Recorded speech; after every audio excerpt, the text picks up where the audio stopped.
The gavel slammed, a thunderclap that silenced the courtroom, but the twin boys Malik and Marcus stood unbroken, their eyes burning with defiance.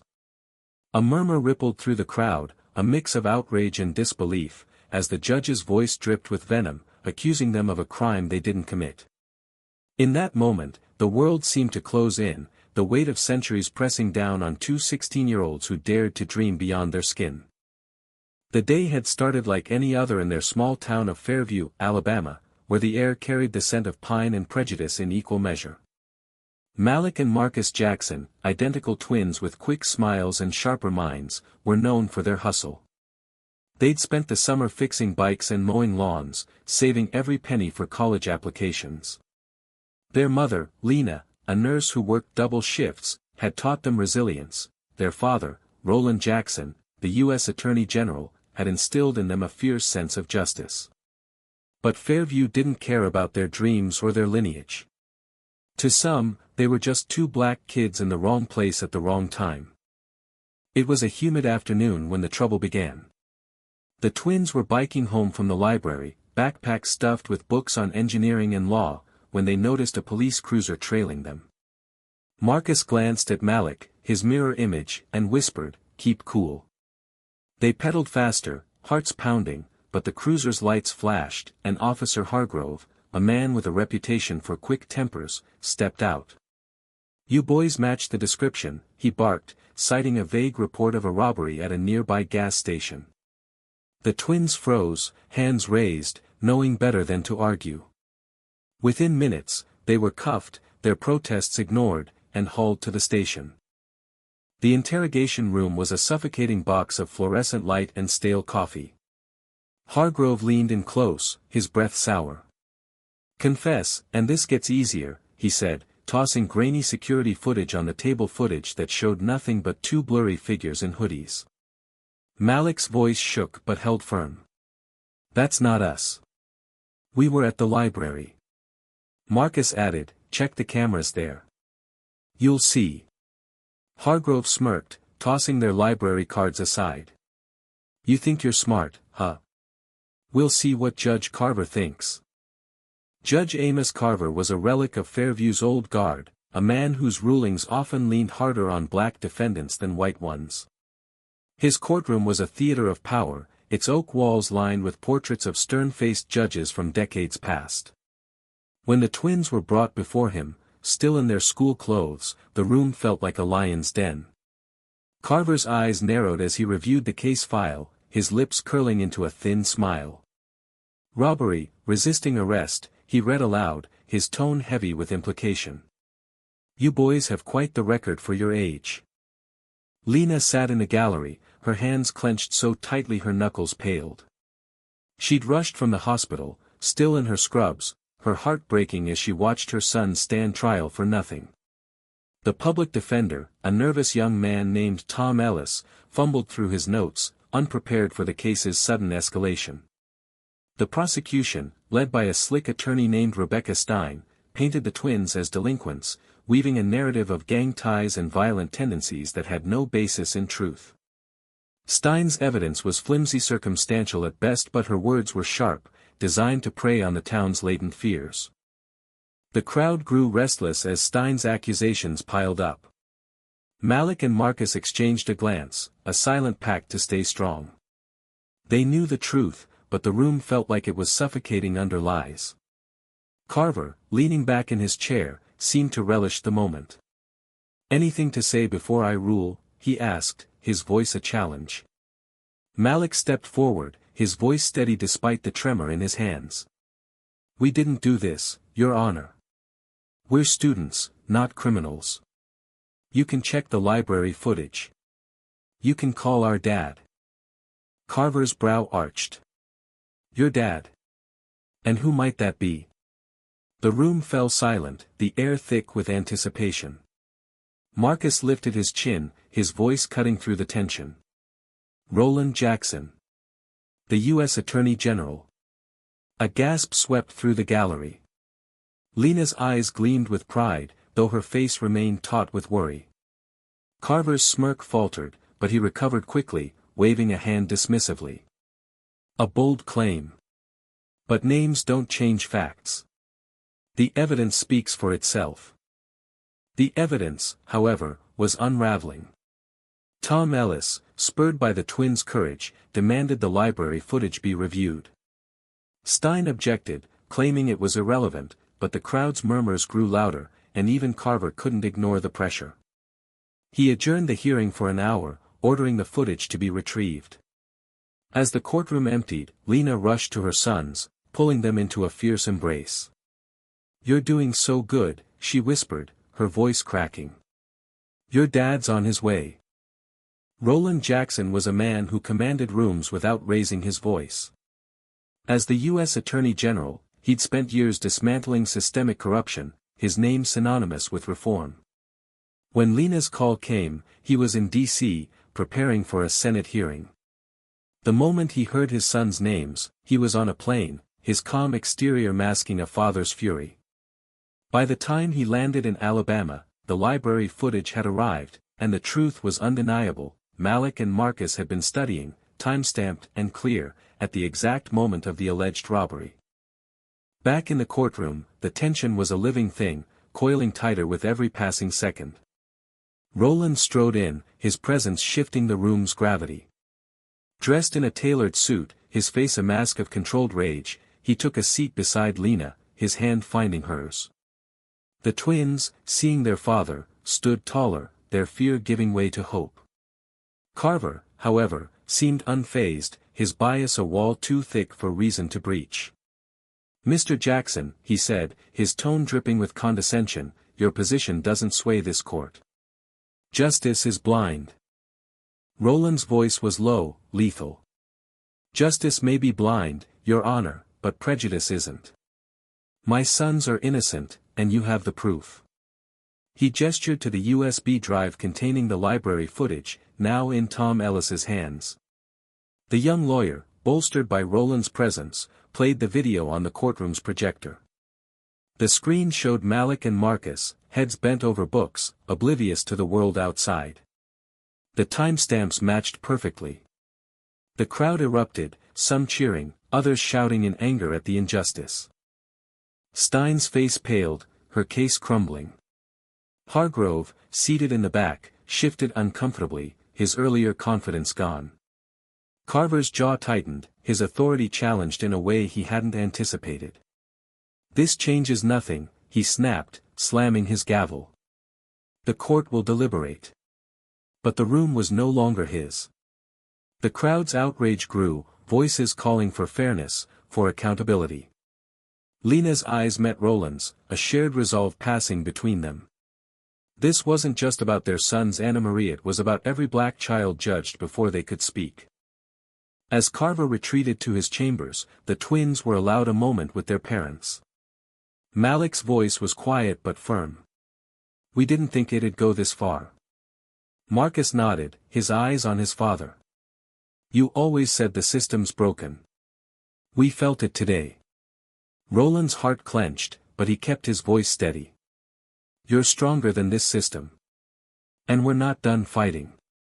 The hours stretched into eternity, the courtroom buzzing with anticipation. When Carver returned, his face was unreadable, but the weight of Roland's presence and the undeniable evidence hung over him.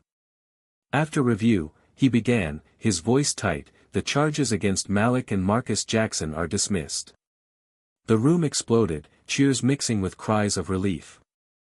Lena sobbed, pulling her sons close, while Roland's hand rested on their shoulders, a silent promise of protection. But the victory was bittersweet. As the family left the courthouse, reporters swarmed, cameras flashing. The story was no longer just local, it was national, a flashpoint in the ongoing battle against racial injustice. Roland addressed the crowd, his voice carrying the weight of his office and his heart. "My sons were targeted because of their skin. This isn't just their story, it's the story of too many. We won today, but the fight isn't over." Malik and Marcus, standing beside him, felt the eyes of the world on them. They were no longer just kids from Fairview, they were symbols of resilience, of a system forced to bend under the weight of truth. Lena, watching her family, knew the scars of this day would linger, but so would their strength. The twins had faced a judge's gavel and won, not because of their father's title, but because they refused to break. The courthouse steps were a gauntlet of microphones and flashing cameras, but Roland Jackson navigated them with the same steady resolve he'd carried into the courtroom. Malik and Marcus flanked him, their faces a mix of exhaustion and quiet triumph, while Lena walked close, her arm linked with Marcus's, her eyes scanning the crowd for threats. The air was thick with humidity and the weight of what had just transpired. Fairview, a town that prided itself on its quiet charm, was now a national headline, its ugliest truths laid bare. Roland paused at the base of the steps, turning to face the reporters. His voice was calm but carried an edge that silenced the chatter. What happened to my sons today wasn't an accident. It was a product of a system that sees black boys as threats before it sees them as human. We won't stop until that system changes. The crowd erupted, some cheering, others shouting questions, but Roland raised a hand, his gaze unwavering. This is bigger than my family. It's about every family who's faced this kind of injustice. Malik and Marcus stood tall, their school clothes wrinkled but their spirits unbroken. Malik's eyes scanned the crowd, catching glimpses of familiar faces, classmates, neighbors, even their librarian, Miss Carter, who'd vouched for their alibi. Marcus, quieter by nature, felt the weight of the moment settle into his bones. They were 16, but today they'd aged a decade, their innocence tested by a world that judged them before knowing them. Back in their modest home that evening, the Jacksons gathered around the kitchen table, the scent of Lena's cornbread filling the air. It was a ritual, a way to ground themselves after chaos. Roland loosened his tie, his face softening as he looked at his sons.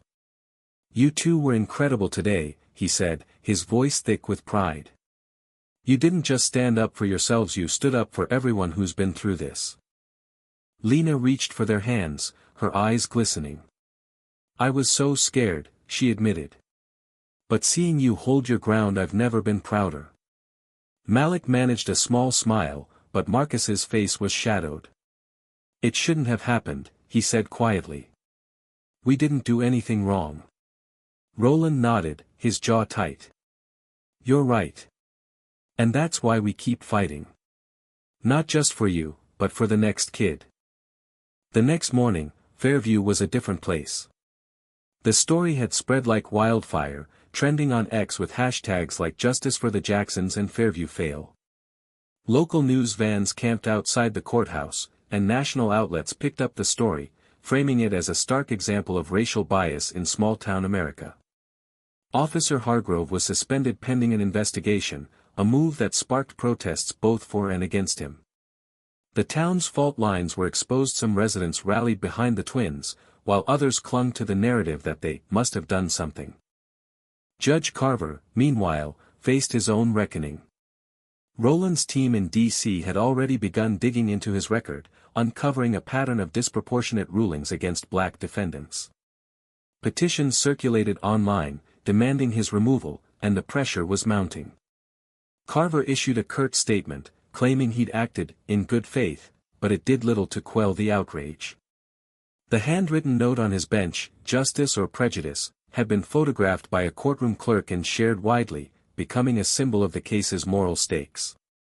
For Malik and Marcus, life didn't snap back to normal.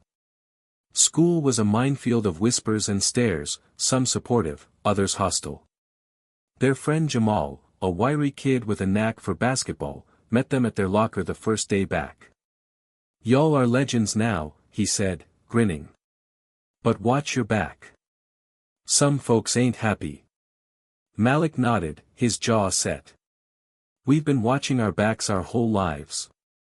Marcus, quieter, added, "We just want to get through this." Their chance to reclaim some normalcy came at a community meeting organized by Ms. Carter, the librarian, at the town's rec center. The room was packed, black families, white families, church leaders, and even a few reporters who'd stayed in town. The twins were nervous but agreed to speak, urged by Lena's quiet encouragement. "Your voices matter now more than ever." Roland stood at the back, watching his son step into a spotlight they hadn't asked for. Malik went first, his voice steady despite the sea of faces. We didn't ask to be here, but we're not going to be silent. What happened to us wasn't just about yous, it's about how this town, this country, sees people like us. Marcus took the mic, his words slower but no less powerful. We're not criminals. We're kids who want to go to college, build things, make our parents proud. But we had to fight to prove that. The room was silent for a moment, then erupted in applause. Ms. Carter, wiping tears, stepped forward. These boys are our future. We owe them better. The meeting turned into a heated debate, with some residents admitting the town's flaws and others defending the police and Carver. One woman, a white retiree named Mrs. Ellis, stood up, her voice shaking. I've lived here 50 years, and I've seen things I'm not proud of. We need to listen to these kids. Her words sparked murmurs of agreement, but also pushback from a man in a trucker hat who shouted, "What about law and order?" Roland stepped in, his presence commanding silence. Law and order don't mean anything if they're built on prejudice. My sons were judged before they could speak. That's not justice, that's a failure. The room buzzed with tension, but his words landed, forcing even the skeptics to pause. Lena, sitting with the twins, squeezed their hands. You did good, she whispered. The weeks that followed were a whirlwind. Roland's investigation into Carver gained traction, leading to a formal review by the state's Judicial Oversight Board. Hargrove's suspension became permanent, and the gas station robbery was traced to 2 out-of-town teens, caught on clearer footage from a nearby store. The twins' names were cleared, but the scars remained. They spent hours talking with Roland and Lena, processing the fear, the anger, the betrayal. It's not fair, Malik said one night, staring at the ceiling. Why us? Roland's answer was simple but heavy, because the world isn't fair yet. But you're strong enough to help change it. The twins threw themselves into their studies, channeling their energy into their dreams, Malik for engineering, Marcus for law. They started a podcast with Jamal, called Seen and Heard, sharing stories of kids like them, caught in systems that didn't see their worth. The podcast gained a small but loyal following, amplified by posts from supporters across the country. It was their way of taking back their narrative, of turning pain into purpose. Fairview began to shift, slowly. Ms. Carter's library became a hub for community dialogues, where residents grappled with hard truths about race and justice. Some, like Mrs. Ellis, became vocal allies, organizing book drives and scholarships for black students. Others resisted, but the tide was turning. The twins, once just kids on bikes, had sparked something bigger, a reckoning that Fairview couldn't ignore. On a crisp fall evening, the Jacksons stood together at a town vigil, held to honor those wronged by injustice. Candles flickered in the crowd, their light reflecting off Malik and Marcus's faces as they spoke. We're still here, Malik said, his voice carrying over the quiet. And we're not going anywhere. Marcus added, justice isn't just a word, it's what we fight for, every day. As the vigil ended, Roland pulled his sons close, Lena's arm around them all. The crowd dispersed, but the conversation lingered, in homes, on X, across the nation. The twins' story wasn't just theirs, Anna Marie, it was a call to action, a challenge to look at the world and ask, what's right? What's just? Share your thoughts, because silence changes nothing.